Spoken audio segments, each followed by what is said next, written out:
Hey friends, John Bush here today to talk to you about why government is full of fail, how governments create division, especially large central governments, and how competitive governance, decentralization, and the Freedom Cell network can offer a viable alternative that will better serve individuals' needs and avoid discord and division.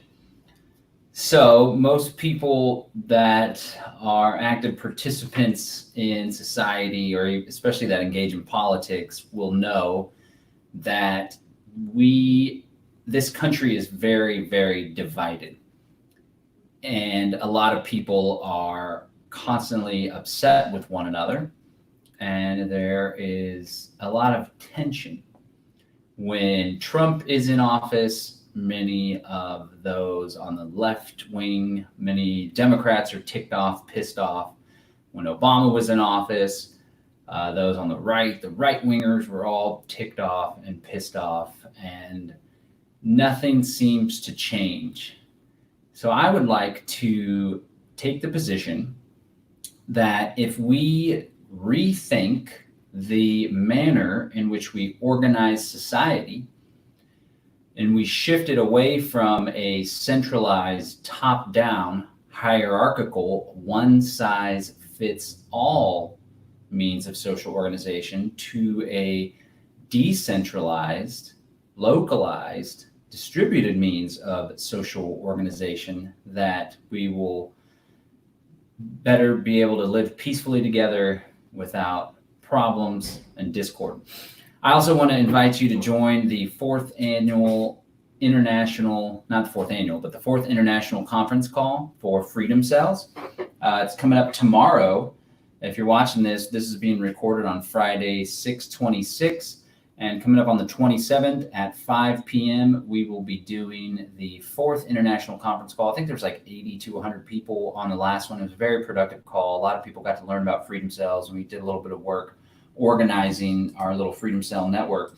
I also want to invite you to join freedomcells.org. We have our very own social network. If you're tired and fed up with Facebook or all these other networks that are censoring all sorts of stuff, I invite you to go to freedomcells.org, register, and there you'll find the Freedom Cells social network. Now, I want to show you how cool this is.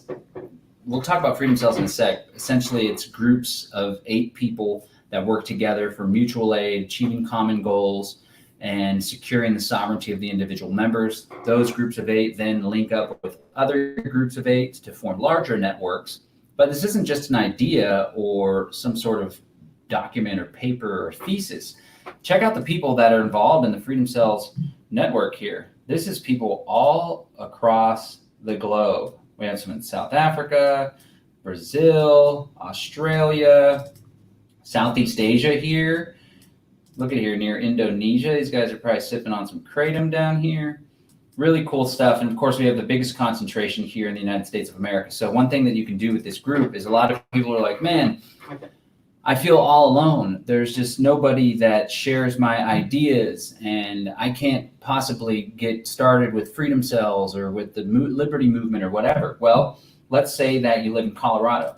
So you join the social network, you put an address, and you don't have to put your exact address, just put an address near where you live, and then check it out. You find, oh my God, I never knew there'd be so many people in my area that are thinking outside the box, that are looking to create alternatives. They're all over the damn city. So check it out. This is the real deal, folks. These are people all across the country that are active and organizing Freedom Cells. And then you see there's like just like your wall, you got all this cool stuff going on. People post, and then there's different groups that we call them cells, of course. I created a Texas Freedom Cell network, trying to expand out the Texas Freedom Cell network. We have 14 members here. We also have some stuff going on Facebook as well. You can also do events. So freedomcells.org, join the freedomcells.org. Oh, somebody scheduled a coffee chat. Well, that's exciting. A coffee chat. Talk about some freedom stuff. Okay, so that is what we're talking about. Now, I just want to point out and illustrate with my trusty pen here. Excuse the crude drawing, but this is the United States of America, roughly. The Northeast over here comes down to Florida. This actually isn't so bad. The great state of Texas is here. Let me come out, California in the west, all right? So we have this entire country. It's all divided into all these states, right? Blah, blah, blah. Florida's here, this, that, and the other. So imagine all these states here. In every 4 years, this entire country with the population, I think it's like 350 million now or so, the entire population elects one person from one political party that has one specific viewpoint, policies, and that person exists in this little itty bitty space. We're going to color it red because Washington, D.C. carries out lots of acts of blood and treachery. And this one person in this itty bitty space, their policies, well, the president isn't supposed to enact policies, but we see each president from Bush, Obama, they're just continuously Trump increasing the use of executive orders. But the same thing goes for everyone electing people, and then one party's in power in the House and one party's in power in the Senate, and they have dominion and their policies push all over. So if you're a conservative or Republican or right winger and there's a Democrat in office, then you just SOL for 4 years. It doesn't work. There's a better way to do things that isn't this top-down idea, this top-down way of doing things. Yeah, I want to encourage you guys also to comment, and we're going to be reviewing some of your comments, ask any questions. Don't troll, but if you troll, we'll just ignore you, or we'll poke fun at you. And we'll make it more of a conversation too, because this is something exciting. We're going to talk about how freedom cells, how you can build freedom cells, and how the Freedom Cell Network can help overcome all this division and chaos and stuff. Edward Hobbs says, is it possible to see the cells in my local area without signing up? Don't really want to be giving away my contact details, only to find there's nothing in my area. Well, you can let me know your area, and I'll see if there's something in your area. If there's not something in your area, then what better time to start? And if you are concerned with privacy, you can always set up a dummy email account and just use a fake name. No problems there. We don't have a problem with that. So to check it out. So I would like to say, instead of a one-size-fits-all policy,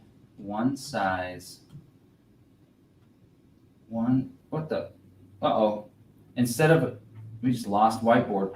Instead of a one-size-fits-all, top-down hierarchical approach, we enable a decentralized, distributed world where there's even different areas that have different philosophies. Like the South tends to have a different way of life. The Southwest tends to have a different way.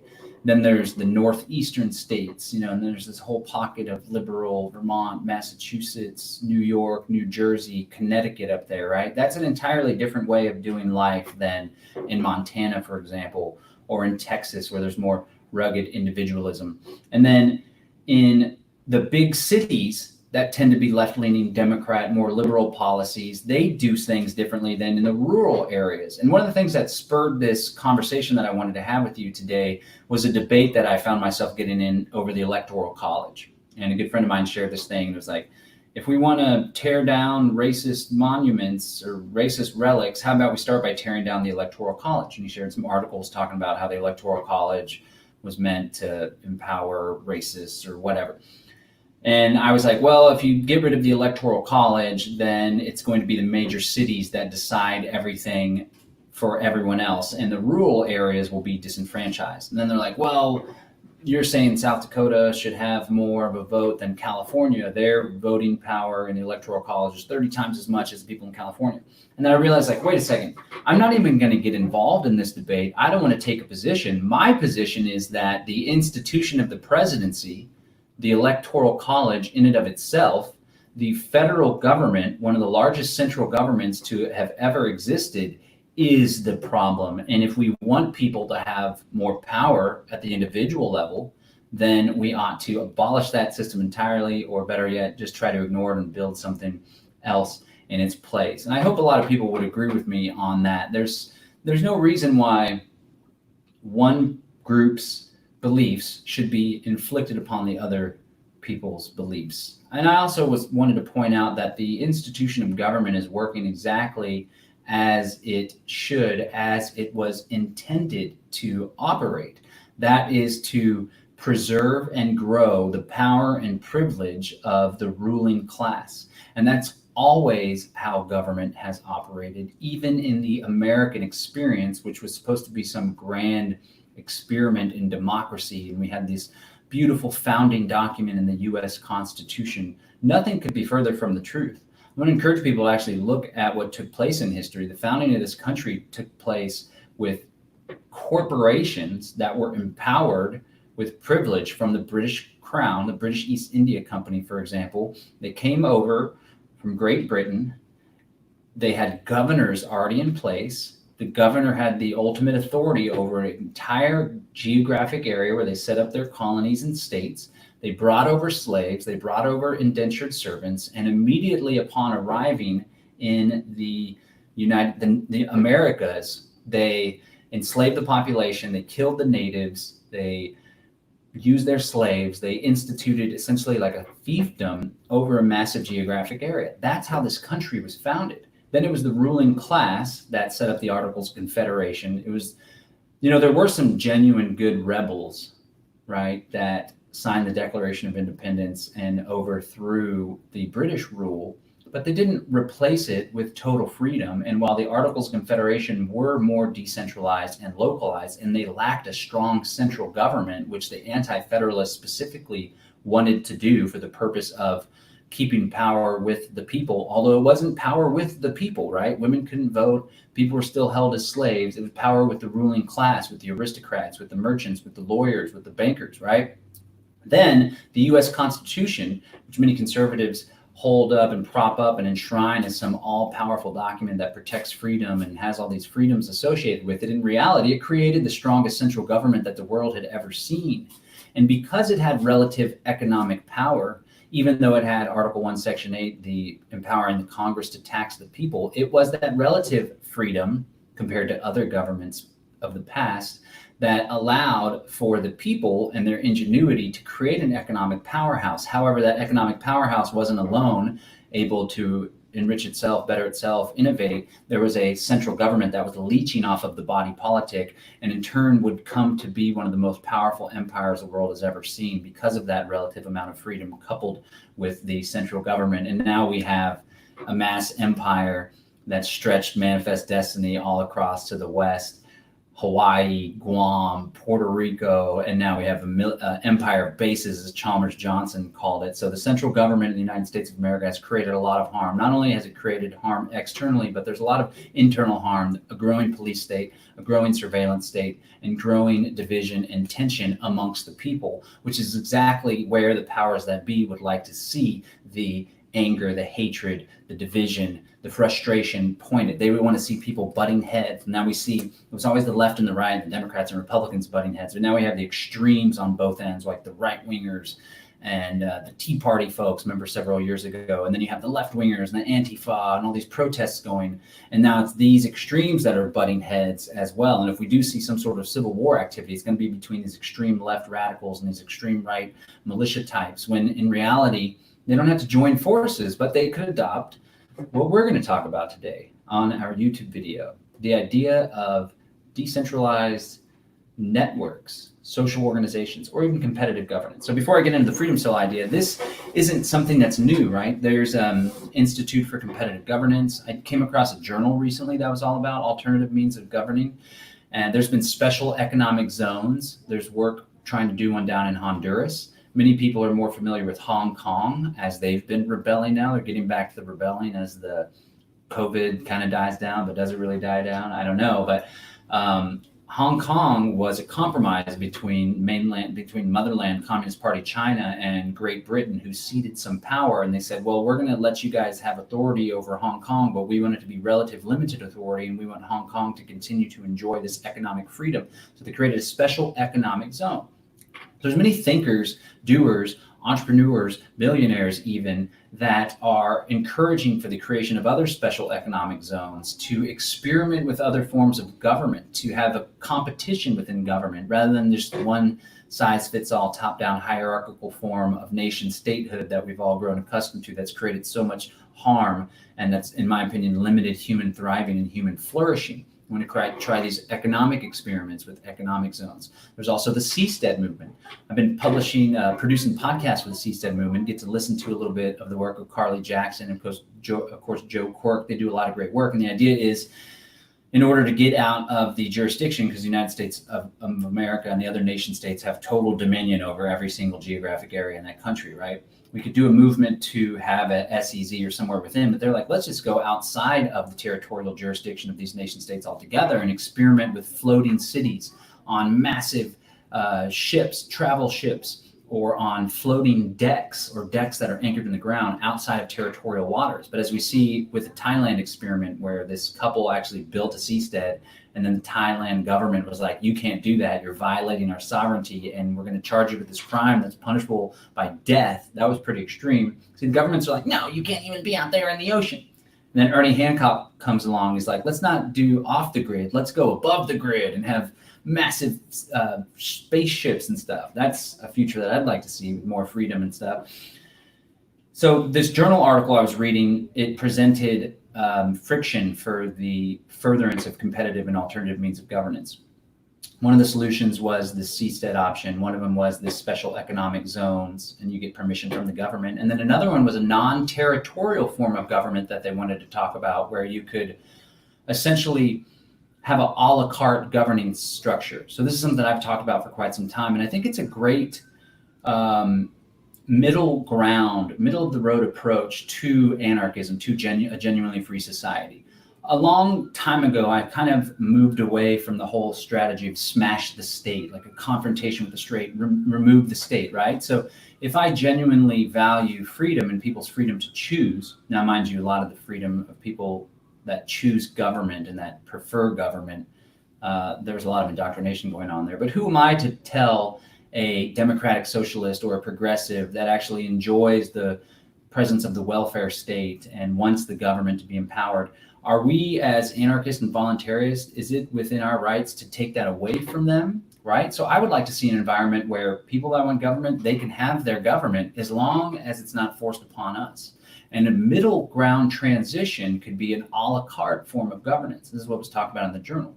So for example, it's going to be really difficult to be an active participant in the general society and not use the roads, right? So maybe as a compromise, I'll still pay the gasoline tax. And if there's a toll road set up, we'll pay the tolls. Another example, I just played Frisbee golf with my lovely girlfriend yesterday. The course was in shambles in East Austin on 51st Street. I used to play there as a kid with my pops. It was always a rough course, but it was really bad. But I would consider throwing some money in for some city parks.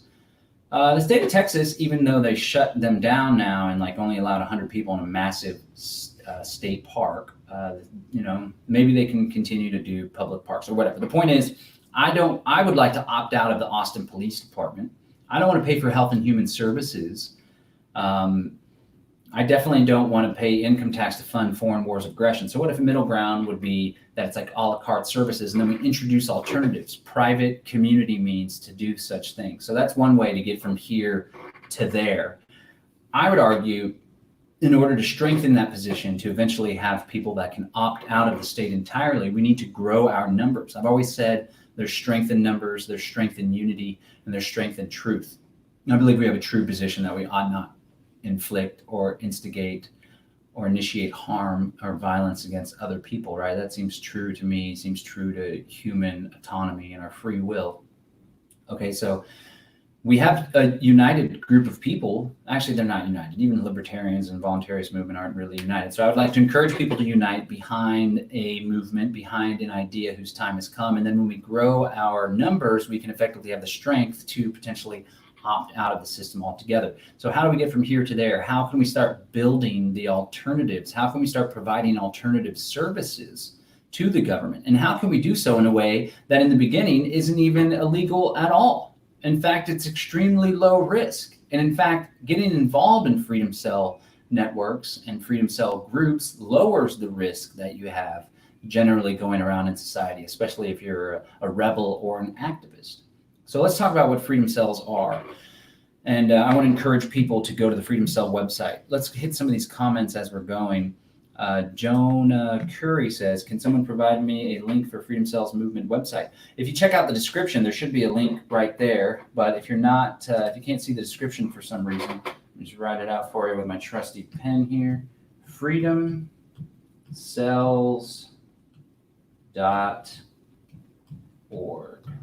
This is our Freedom Cells social network, and I invite you to join us there. There's over 2,000 users on the site. We also have a Facebook group that you can join and a Telegram channel. So I know I do these videos on my personal page. I also do them on Derek Brose's Conscious Resistance Network. And I know a lot of people in the Conscious Resistance Network are very concerned about privacy, rightfully so. So we do have an encrypted Telegram channel that you can also join to organize, to find people in your area. And there's links in the show notes for that. So yeah, this guy, Wislet Kusum says, John, if you have time, please review. Hello. Hanami Manifesto. Remember that? Hanami Manifesto and its accompanying documents at hanami.com. I really believe it should be up for serious discussion for the upcoming reset. We have a chance to set a better path for humanity. In short, Hanami is a worldwide paradigm shift in the social, financial, and political system to harmonize living for all. We can do it now because we have the level of technology and human knowledge we have. Hey, I appreciate that. That sounds like it's right up my alley. We'll definitely check that out. And again, I want to invite everyone tomorrow at 5 o'clock, Saturday the 27th at 5 o'clock. I invite you to join us on the 4th International Freedom Cells call. Last time it was a great call. A lot of people participated. So what are Freedom Cells and how can we organize them in our area? You might be asking yourself. Well, I got an answer for you. Freedom Cells are, what would you call them, FCs? Freedom Cells are groups of, remember the tilde? That's a tilde of around 8 people. Okay? That's the inner cadre. This is what I call an inner cadre. Man, my handwriting is bad. And these groups engage in, I'm just going to write slower, in mutual aid. So the 8 people, they all get together and they all commit to help one another when they're in need. The groups also work to achieve common goals. Okay. These goals can be, we're all going to work together to have 3 months food storage. We're all going to work together to make sure everyone is linked up through encrypted communication. We're all going to work together if there's a pandemic to make sure everyone has the supplies they need, if there's a crazy lockdown, authoritarian thing. And finally, not finally, but, and then the groups also, so the Freedom Cell concept, it's basically utilizing small groups for mutual common goals, right? A mutual purpose. It can be utilized for all sorts of different things, but the Freedom Cell thing that we're encouraging people to join and the people that we associate with are all about individual liberty, autonomy, sovereignty. So another thing that they work together is to secure the sovereignty of group members. So this is an inner cadre. That's your group of 8. Okay, so Freedom Cell starts off at the very basic of a Freedom Cell is a small group of around 8 people. We use the number 8 because there's research by this gentleman named John David Garcia and another guy named Bob Podolsky that shows that a group of 8 human beings allows for most creativity and effectiveness. The further you deviate away from 8, 6, 5, there's less ideas, there's less people to implement ideas. The further you deviate above 8, there's more division, there's more discord. So we're talking about going down from a unit of 350 million people in the United States of America to a group of 8, right? But it doesn't stop there. So that's just what I like to call the inner cadre. And the inner cadre is you're dedicated most to your inner cadre. This can be friends, family. So I personally have like a loose de facto inner cadre with me, my former roommate, my girlfriend, and my parents. they're not as radical as I am, although my dad's pretty damn cool. But we have a text message chat and we talk about food storage. We check in on one another. Of course, we visit and spend a lot of time together, but that's what I would call my little group. I'm also going to find another group of people that are more radical, people that are in the quote unquote movement, right? And what I'm currently trying to do is encourage the creation of the middle and meta cadres here in Texas. So our inner cadre group can be visualized like this: 1, 2, 3, 4, 5, 6, 7, 8. Okay? And you have one person here, one person here, one person here, one person here, one person here, one person here, one person here. These people all work together, talk together, support one another, and help each other. Trying to, if there's any graphic designers that really want to come up with a cool symbol for us to show this, I think that'd be awesome. Okay, so this is what I call the inner cadre. And this is step 1 for those of you that want to get involved in the Freedom Cell movement. Go out and build an inner cadre. It doesn't have to be 8 people. It can be 4 people. It can be you and a buddy. Point is, link up. Join our freedomcells.org group. Reach out to me personally, and I'll help in your area. And in fact, that's one of the things that we're going to do on the international conference call. We're going to try to be really engaging and see if there's any resources or tools or support or advice that people need in order to learn how to grow these groups. Of course, people feel like they're all alone. We can teach you how to do meetup groups, how to set up a Facebook event, how to get involved in existing meetup groups of like-minded people. It doesn't have to be radical, voluntarist meetup group in some small East Texas town. Maybe that doesn't exist. Maybe instead you go to the prepper meeting or the gardening meeting, right? And everyone doesn't all have to be 100% on the same page. You're just looking for people of like mind. And then if you're like me, you'll slowly but surely, I don't want to use the word infect, but persuade them to come over to the dark side of total freedom, where we all support each other and leave each other alone and don't want to initiate violence against one another. Okay, so this is the inner cadre. Now, the next step that the inner cadre does is each one of these 8 people, they work on common goals, right? They go and encourage the creation of 8 to 10 other groups. Okay, so we're just going to use the number 10 to make things easier. Actually, what's 8 times 8? 8 times 5 is 40, and then the extra 3 is 32. So that's 82. Is 8 times 8 82? No, that's not right. 8 times 10 is 80. 8 times 10 is 80. Minus 16 is 64. Okay, so 64. All right, so these are all individuals. Now, the middle cadre is when you have 8 groups of 8. That's when you have what we call a middle cadre. Middle cadre. Man, my handwriting is bad. Let's make this thinner. Maybe that'll help. So now imagine for a second you had 8 individuals. Now these are 8 groups of 8, and they link up just the same. You can also have, each one of these groups has 8 people in it, and each one of this is how we can start to actually create, and I don't want to use the word government, but a social organization that can make decisions and provide services with one another. Now, having a group of 64 people, you can actually do some pretty cool stuff. That's a lot of people. You can fundraise for things. You can all go and support one another. You can defend one another. You can help people. So check it out. Each one of these groups can nominate one person to be a sort of delegate or ambassador, and then those people all form a council of 8. And again, there's no authority, there's no ruling over. It's just this small group of 8 represents the group of 64. Now we'll see that this is going to help and pay dues whenever. So that's the middle cadre. Now we have what I call a meta cadre. Meta cadre, which has 64 people in each group. Can someone do the math of 64 times 8? 64 times 8. So now you have 64 here. I like to do tens and hundreds because it just makes it so much easier. What's going on there? Oh, whiteboard's crashing. Either way, you get the point. So now we have 8 groups of 8. And, oh, nice. And each one has 64 people.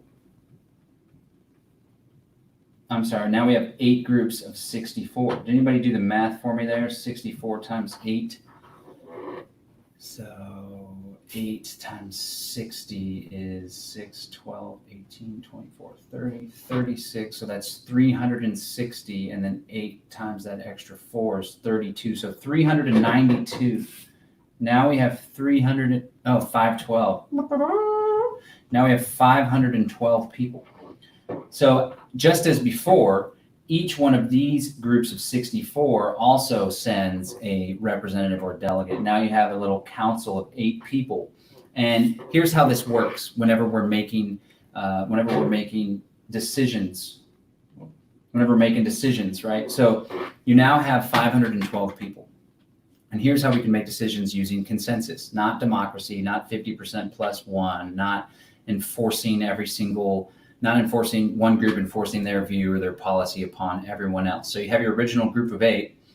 And so let's say the question is, well, one of the purposes of our freedom cells that we wanted to get as many, our freedom cell network, is that we wanted to get as many people involved and eventually acquire this town on the outskirts of town. There's this town for sale for $5 million. It's on 200 acres. It already has infrastructure or whatever. So now it's time to actually vote. Are we all going to put in the money to buy this town? Or maybe the group was already funding some account that uses cryptocurrency and it uses shared addresses. The private keys split up into the different cells and everyone unlocks a little piece. I forget what that's called. And so the group of 8 has to have consensus to make a decision. Should we acquire this piece of land with our pooled monies? The group of 8 says, yes, we should. Their one person goes to the council and says, we have all of our people bought in. Okay, let's do it. Does the next group of 64 have all their people bought in? So the representative of that group 64 says, well, actually, we only have 7 of our 8 groups. Okay, maybe you make up rules where you need to have a supermajority. I don't know. People can do whatever they want. But essentially, this is how we want to create this decentralized network. It all starts with a group of 8. Then you encourage the creation of other groups of 8. We're just going to say 10 now to make it easy. As a group of 10, then you get 10 groups of 10. Now you have a group of 100. Then you get 10 groups of 100. Now you have a group of 1,000. And I would say by the time you get to 10 groups of 1,000, let's say we can do this in the state of Texas. Now you have 10,000 people all on the same page. You could potentially effectively authorize a Declaration of Independence where you still use that same decentralization for the wording and stuff, and you send delegates from each group of 64 or 100 that are good at writing and that want to participate, and they draft a Declaration of Independence, and then you all work together and you declare your independence from the United States of America and the state of Texas and your individual cities. So the point is, with these small groups, you can decentralize the means of social organization. So it's not a top-down hierarchical, one group of people forces their views, beliefs, and policies on another group. Rather, it decentralizes down to a small group of people where it's so much easier to have consensus. It's so much easier to be on the same page. And I believe where this Freedom Cell network is innovative is that you take that small group, mutual aid group, and then you encourage the creation of other small groups. And then you link those groups up and network those groups for support and mutual aid. So earlier I talked about how this infrastructure could help with services that the government provides. So for one, it could support with security. Ideally, these groups are in a given geographic area or in the same region. So let's say that you have 64 people in one particular part of town, in East Austin, for example. And those 64 interspersed between 3 neighborhoods that are really close to each other. Well, out of that number 64, 10 people have volunteered to provide security and defense for the other 64. Now, in this 10 people, some of them are former military, some of them are gun nuts, and they have a whole slew of firearms, and they train with the firearms regularly. One of them is the Kung Fu master at the Kung Fu school down the road. And so that group of 10 has volunteered to provide security for the group of 64. Maybe the group of 64 financially compensates them for being on watch or whatever. And so what happens is we have our little encrypted Telegram channel, or we use an app like getsell411.com, sell411, and it's like, oh, there's rioting going on in our neighborhood, or there's been a slew of break-ins in this neighborhood, so we want this person to come and help protect our property or whatever. Another way that it could help is everyone knows that the American healthcare system is just full of fraud and super expensive and total corporatocracy and not free market, not functioning well at all. Well, there could be what's called a Freedom Cell health share. So I personally participate in a health share. It costs a couple $100 every month, and it goes into a common pool for the participants in a health share. Now, it's just something for like a catastrophic emergency, because it only covers the cost of whatever happens. It only covers the cost of the healthcare over $1,000. So I don't really even have a primary physician. I have a naturopath. I rarely ever go to the doctor. But if I were to be in a car accident, knock on wood, something terrible happens, then it would be covered. So there's no reason why a Freedom Cell network can't also have some form of health share program where certain things are paid out, certain pre-existing conditions are covered, certain ones aren't. I don't know. The group all determines that. And then when little Johnny breaks his leg, little Johnny puts the call in to the health share committee or whatever. There's each group of 64, each group of 512 forms a health care committee, a health share committee.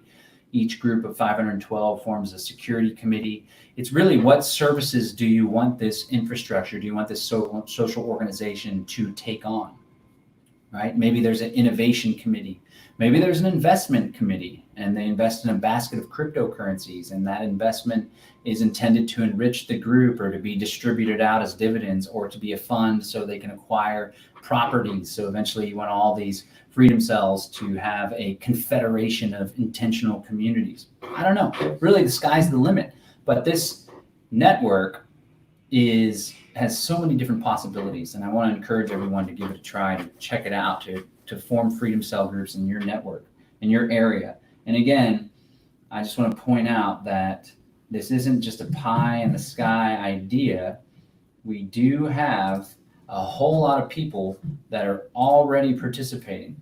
So again, I want to go to the member map so you can see there's a lot of people that are already involved, and you can be involved too.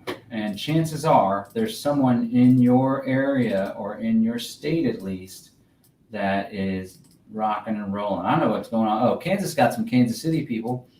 Missouri has a lot of people. There's a decent amount of people up here in Minnesota here. Look at that pocket. Colorado's got a nice thing going. Dallas, Austin, Houston, of course, where Derek Bros, he really took this idea and ran with it. And he's responsible for a lot of these 2,000 people that joined on board. El Paso's got a good chunk. See what we got going on in Mexico as well. Mexico's got a lot going on here.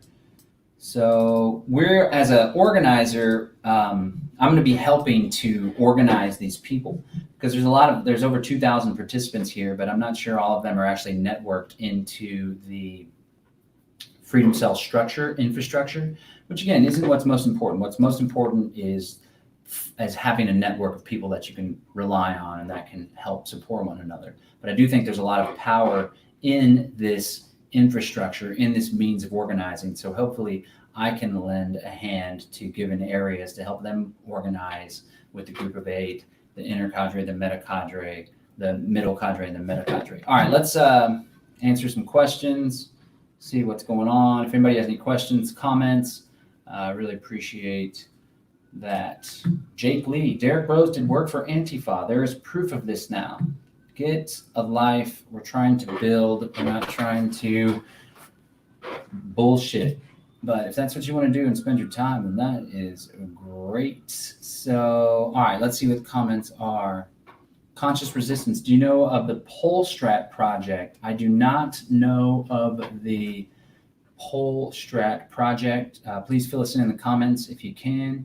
Let us know. Here's somebody kindly saying, thanks, Mr. Bush. No problem. I like the makeup there. Is that a Guy Fawkes mask makeup? That's great. Are you on any alternative platforms like Library?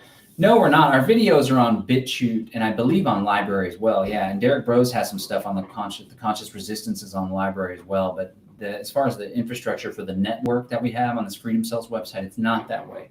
We do have this great guy named Neil Rademacher that does all of our web design and stuff like that. And we're trying to work on making it as encrypted as possible. There now is an encrypted chat function on the back end of freedomcells.org. That's great.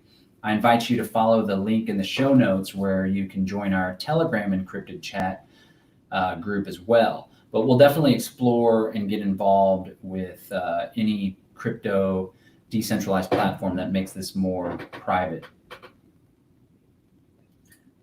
This is Kratom, by the way. That's my business, Spray Botanicals. If anybody wants to try a free ounce of Kratom, then go to freeounceofkratom.com, freeounceofkratom.com, and I'll send you a free ounce. Just pay $5 shipping and handling.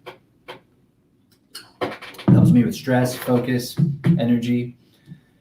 Nazfar is ready to join. All right. I hope you're on the website. Let's do it. Join up. See who's going on in your area. Why would I want to associate myself with an organization that supports Zionists? You people are a joke. Well, Jake, you sure must have a lot of time on your hand if you think that we're a joke and you're watching along. I don't know if you prefer this to Comedy Central, you prefer this to Kevin Hart. I don't know. So whatever. I got a joke. What do you call someone who disagrees with everything you say, who really doesn't like you, yet they spend a significant portion of their time obsessing over you? You call them a fucking loser. All right, there's my joke. I hope you like it, Jake. Carl Henderson says 8. Yes, that's the magic number 8. And again, it doesn't have to be 8. It can be 6. It can be 7. It can be whatever the hell you want it to. The point is, this isn't like a top-down, it has to be done this way. We don't really even, we're just innovating and making this up as we go. I came up with this idea in 2015 and started sharing it with people. I had the idea in my head for a while, and then I started seeing small groups pop up everywhere. I went to this conference in Minnesota, and this guy named Nick Ludwig had this small group manual, and it talked about small groups throughout history and how they've been beneficial. And then the Oath Keepers and Stewart Rhodes started doing a small group county-based thing rather than the whole nationwide network. They tried to emphasize at the county level. And then I met Bob Podolsky in his book Flourish. He talks about octalogs and small groups networking into what he calls a holomat, very similar approach to what we're doing. And so I was like, man, this is an idea whose time has come. Back in 2015, just shared it on some podcasts, some speeches. Derek Bros caught wind of it, took it, ran with it, helped create this website with Neil Rademacher. Now there's a ton of people. So we're figuring it out as we go. Everyone join us. I think 8's a good number. Choco Smoke is already on the Freedom Cell map. Join us. That's right, buddy. I'm curious if you're still following along, Choco, if you're on the map, but are you networked with people like 8 people in your small area or anything like that? Please join us on the conference call and let us know, because this is what we're trying to do here. Who here is from Ontario, Canada? Let's see if I don't even know what part of Canada Ontario is in. Anybody want to tell me if they're following along? There's Ottawa, Quebec. There's Ontario. Uh-oh, we got somebody. Somebody's close. That's it. But there are decent amount of people over here in Quebec, Nova Scotia. I remember doing a salt map of Nova Scotia when I was younger. So, yeah, join. With all due respect, are you really saying that you didn't know that Freedom Cell sounds like a contradiction in terms? I guess you're suggesting because of a jail cell. No, I mean, I gave a lot of thought to the name, and I deliberately wanted it to be provocative, because everyone talks about a terror cell, right? Ooh, terror cell, and we're like Freedom Cell, and we're organizing. We want to replace the government with this. So, no, there's no jail cell about it. And again, everything that we talk about, none of the stuff that I've talked about is illegal in the least bit. Think of cells in the body, not jail. Yeah. That's not what I was thinking when I came up with the name, but it is a perfect fit how cells in the body are autonomous, but they're also synergistic and they work with the same DNA, the same code, right, for a common purpose. So that's a great thing. New York here, but when shit hits the fan, we'll be forced to migrate.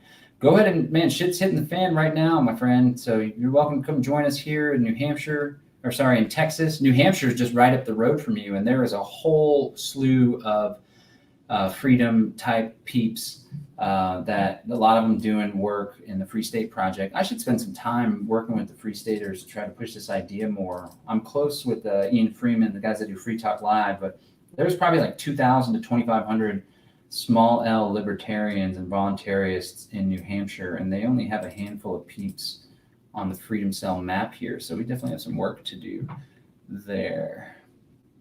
All right, guys. I appreciate all of your work. Here's somebody telling me it's 64. Thanks for the support on the math front. Go to freedomcells.org. Join us on the Freedom Cell conference call. And how long have these Freedom Cells been around, and how many of them are there to date?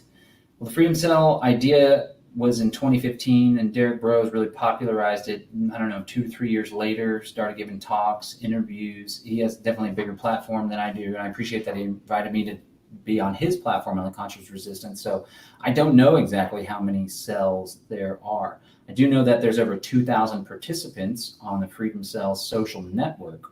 And one of the things that we're going to be doing is assisting those 2,000 people in forming the cell network on their own and doing that decentralized. We are supposed to be working together and have open minds. Please try, guys. Yep, give it a try. Everybody rocks. We rock and roll, move and groove together. I like the title, been calling for general national strike without street protesting all along. I appreciate working, and I think it's great to have economic productivity, even though there's like a leech tax infrastructure that leeches off of everyone and funds oppression and stuff. I think if we don't work, if we strike, if people strike, then there's just going to be more dependence on the welfare state and unemployment and stuff. I don't know. That's what I'm thinking. All right, ladies and gentlemen, thank you so much for tuning in. I appreciate all the participation. And so again, join us at freedomcells.org. What does those freedom cells mean to a resource-based economy? What do y'all believe in? I'm not a fan of the whole resource-based economy thing. I'm a free market guy, and I am a fan of entrepreneurship. I don't have a problem with private ownership of capital and people making a profit from their work and ingenuity. I also don't have a problem with an employee-employer relationship. I believe that a lot of the problems we find in society come from the presence of a coercive, hierarchical, centralized, top-down institution that's known as the state or government. Government means to rule over. And I think the resource-based economy movement and the whole Jacques Fresco thing and what was that documentary that everyone loved so much? It was a great documentary, but I'm not a fan of the resource-based economy thing. But here's the beauty. We don't all have to have the same philosophy per se in order to participate in the Freedom Cell Network. And what I was talking about earlier, how you have the United States of America and one way of doing things is inflicted upon everyone else. And even the difference between the Republicans and the Democrats, it's much the same, it's two heads of the same beast. So you can have anarcho-syndicalists, resource-based economy types, anarcho-capitalists, free market guys, entrepreneur guys, right? And as long as we don't try to enforce our views and force our views on everyone else, we can still exist in harmony and maybe trade amongst ourselves or be friends or whatever, or form a confederation to defend ourselves from external threats, right? So that's my thinking. I'm not a big fan of the resource-based economy approach personally because I think it's lacking in economics. Okay, Zeitgeist is the name of the documentary. John Bush signing out. Join us tomorrow at 5 p.m. Central. You can follow the Zoom link in the show notes and register, and I think you get a reminder that it's taking place. We also have a Facebook event you could subscribe to. I invite you, if you're into Facebook, to join our Facebook group, Organizing Freedom Cells. If you're not into Facebook group, or if you're not into Facebook group, join us on our encrypted Telegram chat group, Freedom Cell Network as well. And most importantly, join freedomcells.org, where we have our own social network, and we're slowly but surely adding features. You can now do events, you can create cells where you can have your own little forum and chat group. And there's a big map that's really important for people to link up. And tomorrow on the call, we're going to be spending a lot of time helping people, encouraging people, teaching people, inspiring people to form those groups of 8, the Inner Cadre, to link up with other groups of 8, to encourage the creation of other groups of 8, to form a middle cadre, and then to network all of those middle cadres into a meta cadre. And hopefully one day, sooner than later, this meta cadre spans across the entire globe, and we effectively have the social organization necessary and the strength in numbers necessary to where we can opt out of those institutions that we find are no longer serving us, that we find to be unethical, that we find not to be in line with human flourishing, not to be in line with our values, and we can effectively put up a defense, put up a wall, and support one another. It can be a physical wall if we have intentional communities. It doesn't have to be a physical wall. We can be spaced all across the globe, but the idea is the way that things are going right now isn't working. Voting's not the answer. Let's do something about it. Let's get out and build the free society that we all deserve. John Bush, peace and freedom. I'm out. Thanks for tuning in.